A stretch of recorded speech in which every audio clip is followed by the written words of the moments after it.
Good evening बच्चों। आज हम पढ़ रहे हैं कक्षा 7 का मैथ पहला अध्याय। पहले अध्याय का नाम है पूर्णांक।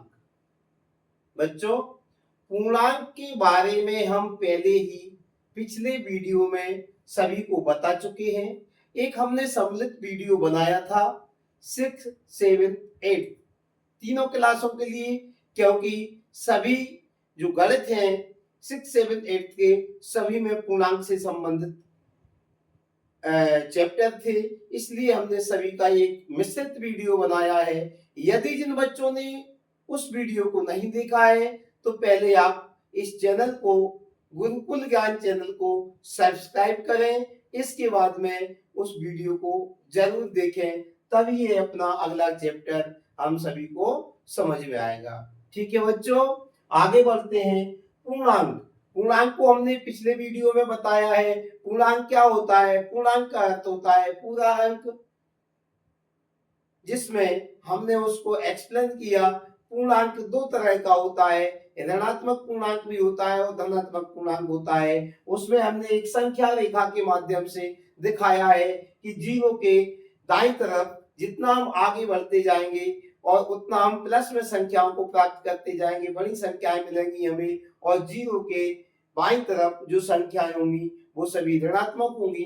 तो उसमें ऋणात्मक संख्याओं को हम ऋणात्मक पूर्णांक कहते हैं तथा धनात्मक संख्याओं को धनात्मक पूर्णांक कहते हैं। और जीरो ना तो ऋणात्मक पूर्णांक में होता है और ना ही धनात्मक पूर्णांक में होता है। इस तरह से हमने पूर्णांकों को, पूर्णांक और प्राकृत संख्या, और हमने उसमें पूर्ण संख्या को पढ़ा है।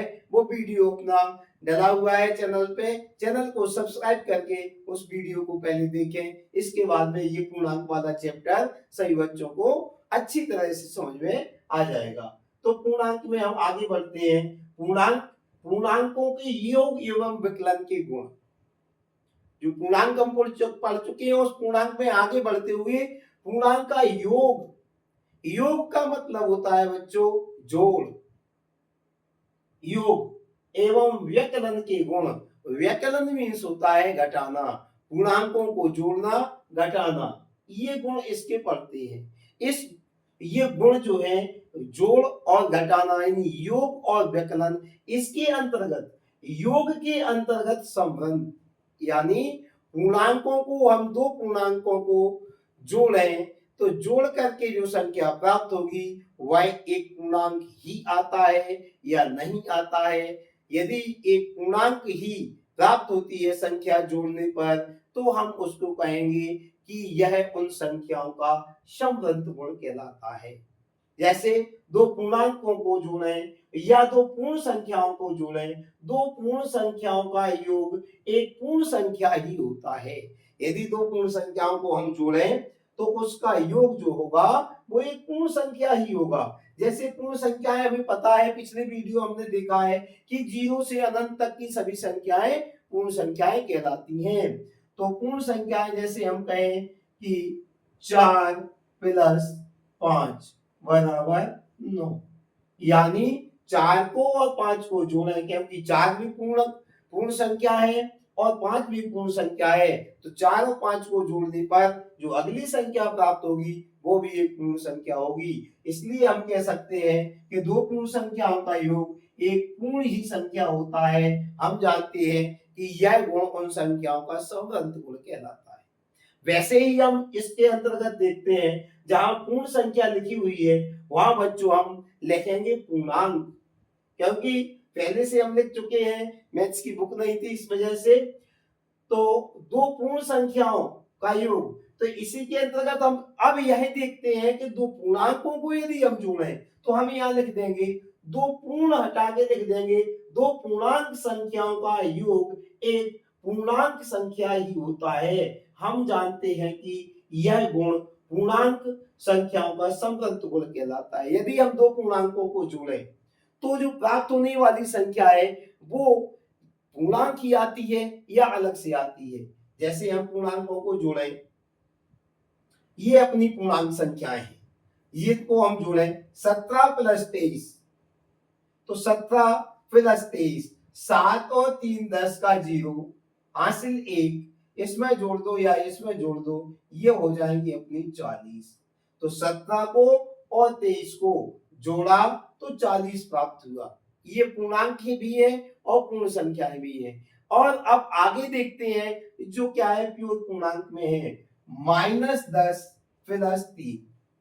हमें यह क्या लग रहा है, हमें ध्यान रखना चाहिए कि जिसके आगे माइनस का चिन्ह है वो संख्या हमेशा घटती है। माइनस हमेशा दर्शाता है कि मुझे घटाइए। हमें उस चीज से परेशान नहीं होना है कि किस में से घटता है। प्लस की संख्या है वो छोटी है लेकिन घटेगा। ऐसे 3 रुपए हमारे पास थे, 10 रुपए का हमने किसी दुकान से जाके सौदा ले लिया, तो 3 थे केवल, 10 से उसका ले लिया तो अभी उसके हमें 7 देना है, यानी माइनस में है। तो 3 में से या 7 को घटाया जाएगा तो -7, यानी 10 -10 प्लस 3, ये माइनस का भी पूर्णांक है और ये इसको ऋणात्मक पूर्णांक कहेंगे, इसको धनात्मक पूर्णांक कहेंगे।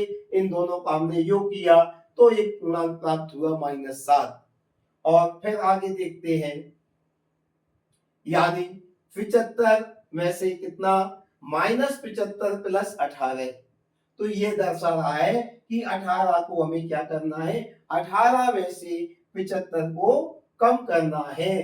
तो हम क्या है, पहले बड़ी ही संख्या में से घटा देते हैं। 15 में से 8 जाएंगे, 7 बचेंगे, और 6 में से 1 जाएगा, 5 बचेंगे, ये बचेंगे माइनस के। ये काय के बचेंगे बच्चों, माइनस के। अब हम इनको दोबारा जोड़ के देखते हैं, और 7 और 8 15, 15 की 5 आ जाएंगी अपनी, हासिल 1 आ जाएगी, इसमें जोड़ देंगे 6 हो जाएगा, एक इसमें जोड़ देंगे 7 हो जाएगा। तो हमारी जांच सही है, यानी हमने जो घटाया है वो सही है, -57। ठीक है बच्चों। तो हमने इन एग्जाम्पल, इन उदाहरणों से ये प्राप्त किया कि दो पूर्णांकों को जोड़ने पर भी जो संख्या आएगी वो एक पूर्णांक है। तो हम कह सकते हैं कि दो पूर्णांक संख्याओं का योग एक पूर्णांक संख्या ही प्राप्त होता है जो इन संख्याओं का समवृत्त का गुण दर्शाता है। यानी पूर्णांक भी योग के अंतर्गत समवृत्त होते हैं। अब हम आगे पढ़ते हैं व्याकरण के अंतर्गत संबंध। तो जो हमने यहाँ चीज लिखी है, और बोर्ड के अभाव में बोर्ड पे जगह नहीं होने के कारण हम नहीं लिख पाए, तो बच्चों यहाँ लिखेंगे, इसी में से लिखेंगे। क्या लिखेंगे यहाँ, दो पूर्ण नहीं लिखेंगे, यहाँ लिखेंगे दो पूर्णांक। दो पूर्णांक संख्याओं का योग की जगह लिखेंगे व्यकलन, यानी दो पूर्णांक संख्याओं का व्यकलन एक पूर्णांक संख्या ही होता है या नहीं होता है, ये हम सिद्ध करेंगे। पहले इन उदाहरणों को देखेंगे। 7 - 9, यानी 7 में से 9 को घटाएंगे, माइनस के 2 प्राप्त होंगे, और ये माइनस का अंदर गुणा होगा तो ये प्लस के हो जाएंगे। 7 और 1 8 हो जाएगा, और 2 और 1 3 हो जाएगा, ये 38 प्राप्त हो जाएंगे। और इसका इसमें गुणा करेंगे, ये प्लस के हो जाएंगे, तो 14 में से अपने कितने घट जाएंगे, 8 घट जाएंगे, तो 6 बचेंगे अपने। और ये फिर माइनस का इसके अंतर्गत गुणा होगा तो ये प्लस हो जाएंगे, और 10 में से 21 घटेंगे तो ये -11 हो जाएंगे। और ये फिर प्लस का हो जाएगा, माइनस माइनस का गुणा बच्चों प्लस होता है। ये जो साइन है, ये चिन्ह है, इनको हम किसी दूसरे वीडियो में आपको समझाएंगे। अभी फिलहाल इतना ही आप देखिए। माइनस का गुणा जब माइनस में होता है तो प्लस होता है, तो ये 17 अपने प्लस के हो जाएंगे, और 32 और 17 जुड़ जाएंगे, 7 और 2 9 हो जाएंगे, और 3 और 1 कितना हो जाएगा, 4, ये 49 हो जाएंगे। तो व्यकलन के अंतर्गत संबंध, यानी दो पूर्णांकों को घटाने पर क्या हमें एक पूर्णांक संख्या ही प्राप्त हुई। देखते हैं, पूर्णांक है, ये भी पूर्णांक है, ये भी पूर्णांक है, ये भी पूर्णांक है, ये भी पूर्णांक है। हमने देखा कि दो पूर्णांकों को घटाने पर हमें एक पूर्णांक संख्या ही प्राप्त हुई, तो हम लिख सकते हैं कि दो पूर्णांक संख्याओं को घटाने पर हमें एक पूर्णांक संख्या ही प्राप्त होती है। तो यह संख्याएं, इन संख्याओं इन संख्याओं का गुण समवृत्त का गुण कहलाता है। यह समवृत्त गुण इसमें पूरी तरह से फिक्स बैठता है, यानी ये सत्य बात होती है। आगे हम पढ़ते हैं क्रम विनिमय गुण। क्रम विनिमय, क्रम यानी एक के बाद एक चीज का आना। क्रम विनिमय, विनिमय मीन्स होता है आदान प्रदान करना। विनिमय यानी एक चीज दूसरे स्थान पर रखना और दूसरी चीज एक दूसरे स्थान पर रखना। या दुकान से कोई वस्तु हमें खरीद, किसी वस्तु को हम दुकानदार को देंगे या पैसा दें या अनाज दें और वो उसके बदले में हमें दूसरी चीज देगा, तो ये कहलाता है विनिमयता, विनिमय। तो क्रम विनिमय यानी कोई संख्या यहाँ रखी हुई है, उसको उठा के हम दूसरी जगह रख दें और दूसरी जगह की संख्या इसके स्थान पर रख दें, तो यह कहलाता है संख्याओं का क्रम विनिमय। दो पूर्ण संख्याओं को किसी भी क्रम में जोड़ा जा सकता है, प्राप्त संख्या एक पूर्ण संख्या ही होगी। तो यह गुण उनका क्रम विनिमय का गुण कहलाएगा। मतलब कहने का यह है कि दो संख्याएं ले लें, जैसे 3 + 5, तो इनका उत्तर भी 8 आएगा, बराबर इस जो 3 + 5 लिखा हुआ था, इन संख्याओं का हम क्रम चेंज कर देते हैं। जैसे 3 की जगह पे हम 5 लिख देते हैं और 5 की जगह पर उठाकर 3 लिख देते हैं, तो फिर जोड़ते हैं, देखते हैं कि कोई अंतर आता है या नहीं। 5 और 3 भी 8 होता है। तो हमने यह देखा, जैसे इनमें भी वही होगा, इनको अपन हल करेंगे, ये प्लस का अंदर गुणा होगा तो माइनस आएगा, ये दोनों संख्या जुड़ के -17 हो जाएंगी और ये भी जुड़ के -17 हो जाएंगी। क्रम में इनका हुआ है, पहले यहाँ -8 था और प्लस लग के -9 था। या हमने क्रम को विनिमय किया, यानी क्रम को उल्टा किया, पहले -9 लिख के फिर प्लस लगा के -8 लिखे।